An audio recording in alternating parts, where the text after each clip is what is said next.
चांद के बेहद करीब पहुंचा चंद्रयान-3।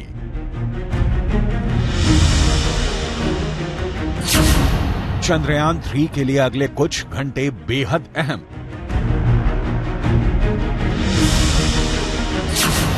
बस कुछ घंटों में भारत रचेगा इतिहास।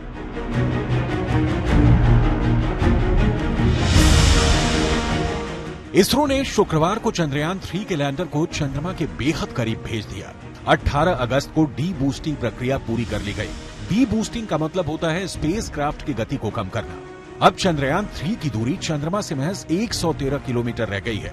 अब 20 अगस्त को 2 बजे फिर से लैंडर मॉड्यूल की डी बूस्टिंग होगी, जिसके बाद चंद्रयान की चंद्रमा से दूरी महज 30 किलोमीटर रह जाएगी।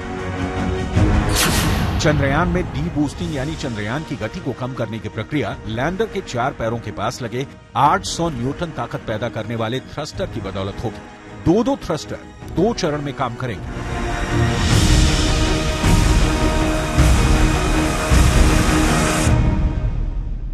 इसके बाद विक्रम लैंडर की चंद्रमा से न्यूनतम दूरी 30 किलोमीटर और अधिकतम दूरी 100 किलोमीटर रह जाएगी और धीरे धीरे ये दूरी कम होगी।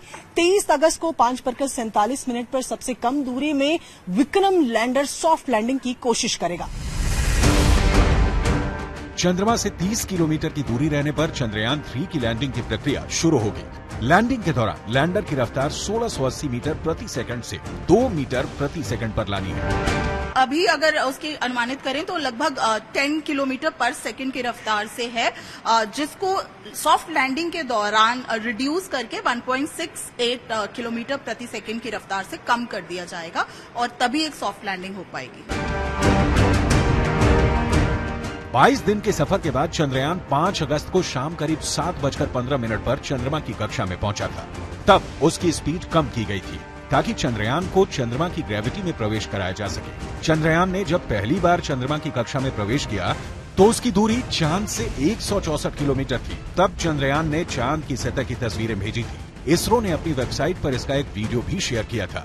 मिशन की जानकारी देते हुए इसरो ने चंद्रयान के भेजे संदेश को भी साझा किया, जिसमें चंद्रयान ने बताया कि मैं चंद्रयान-3 हूं, मुझे चांद का गुरुत्वाकर्षण महसूस हो रहा है। 23 अगस्त को लैंडिंग से पहले चंद्रयान को कुल 4 बार अपनी ऑर्बिट कम करनी है। लैंडर और रोवर दोनों ही पावर यानी ताकत पैदा करने के लिए सोलर पैनल का इस्तेमाल करेंगे। अभी चंद्रमा पर रात है और 23 अगस्त को सूर्योदय होगा। तब लैंडर और रोवर ताकत पैदा करने के लिए सूर्य की किरणों का इस्तेमाल कर सकेंगे।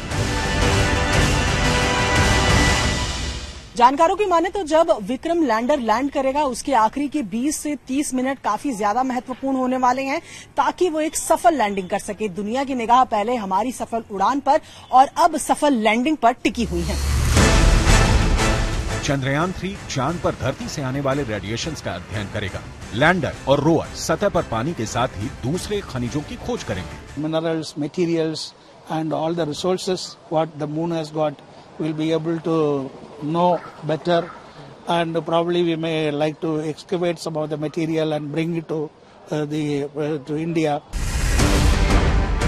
पूरा देश चंद्रयान-3 को चांद की सतह पर सफलतापूर्वक लैंड होते देखना चाहता है। इस मिशन के जरिए भारत लूनर सरफेस पर सुरक्षित और सॉफ्ट लैंडिंग का प्रदर्शन करना चाहता है।